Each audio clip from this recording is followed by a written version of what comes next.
अस्सलाम वालेकुम, welcome to binary classroom. और आज की इस क्लास में हम लोग टॉपिक पढ़ने वाले हैं clustering, chapter number 5, data analytics. So the question is what are clustering techniques in data analysis, explain a main clustering with example. Clustering basically कहते हैं कि जब भी आप डेटा सेट के आइटम्स को उनकी कैरेक्टरिस्टिक्स की बुनियाद पर ग्रुप में डिवाइड कर दो। So clustering is a technique of grouping similar items. एक जैसे कैरेक्टरिस्टिक्स के जो भी आइटम्स होंगे डेटा सेट के अंदर, उनका आप ग्रुप्स बना दो।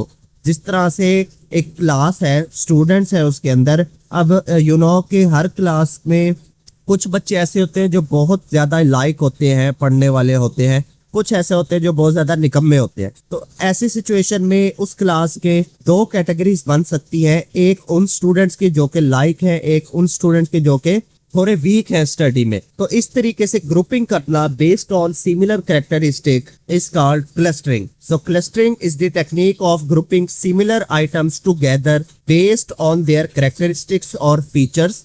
उनके कैरेक्टरिस्टिक्स की बिना पर ग्रुप करना क्लस्टरिंग कहलाएगा। For example, a teacher can use clustering to divide the student into groups based on math and English score. Math और इंग्लिश के स्कोर को मद्देनजर रखते हुए क्लास टीचर ने स्टूडेंट्स के ग्रुप्स बना दिए, यानी कि वो स्टूडेंट जिनके मैथ में अच्छे नंबर हैं उनका एक ग्रुप, इसी तरह ऐसे स्टूडेंट जिनके इंग्लिश में अच्छे स्कोर है उनका अलग ग्रुप। तो इस तरीके की जो ग्रुपिंग होती है इसको क्लस्टरिंग बोलते हैं। क्वेश्चन में दूसरे नंबर पे था के मीन क्लस्टरिंग, को भी हमने बयान करना है। अब ये भी बिल्कुल क्लस्टरिंग की ही तरह है। So K mean clustering is one of the most commonly used technique to group data into cluster based on similarities. Clustering की भी डेफिनेशन में हमने यही चीज पढ़ी कि सिमिलैरिटीज की बेस के ऊपर ग्रुप्स में डेटा आइटम्स को डिवाइड करना क्लस्टरिंग कहलाता है। तो के मीन क्लस्टरिंग जो कि इसी की ही टाइप है, तो इसलिए डेफिनेशन इसकी सेम ही रहेगी। The process begins with deciding on the number of clusters. Yes,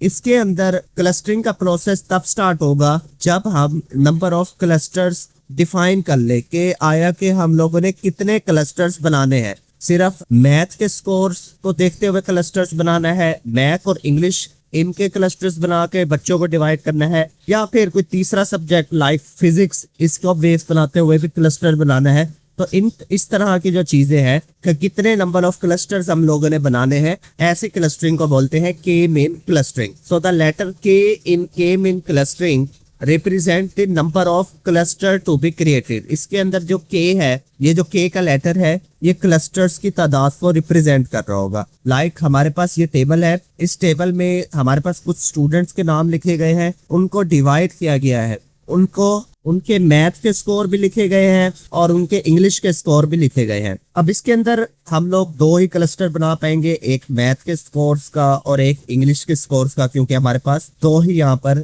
variables हैं। अब जिन जिन बच्चों के मैथ में सबसे ज्यादा स्कोर है, लाइक इस बच्चे के हैं उमर के, और इसके हैं बासिम के, और फिर उसके बाद बस इतने में ही रखते हैं कि जिसके 80 से प्लस नंबर है उसका हम एक क्लस्टर बनाएंगे और जिसके 80 से कम है उसका सेकंड क्लस्टर बनाएंगे। तो जो ऊपर वाले दो हैं वो पहले क्लस्टर में शिफ्ट हो जाएंगे, कैटेगराइज हो जाएंगे, जबकि जो नीचे वाले तीन हैं ये दूसरे क्लस्टर में शिफ्ट हो जाएंगे। जबकि इंग्लिश के स्कोर में अगर आप देखें तो इसके अंदर हाईएस्ट तलत के हैं, उसके बाद एनी है, इसके 80 है, और 80 से नीचे फिर जो है वो सारे दूसरे कैटेगरी के शुरू हो रहे हैं। तो इसके अंदर भी हम यही करते हैं कि इन दोनों को पहले क्लस्टर में कैटेगराइज कर लेते हैं, जबकि जो बाकी के तीन हैं इनको फिर सेकंड क्लस्टर में कैटेगराइज कर लेंगे। तो देखा, इस तरीके से जो है क्लस्टर्स में डिवाइड करना, सिंपल इसी मेथड को, इसी टेक्निक को क्लस्टरिंग बोला जाता है। सो इतना सा ये शॉर्ट क्वेश्चन था। आई होप आपको ये वीडियो समझ में आ गया होगी। Thank you very much.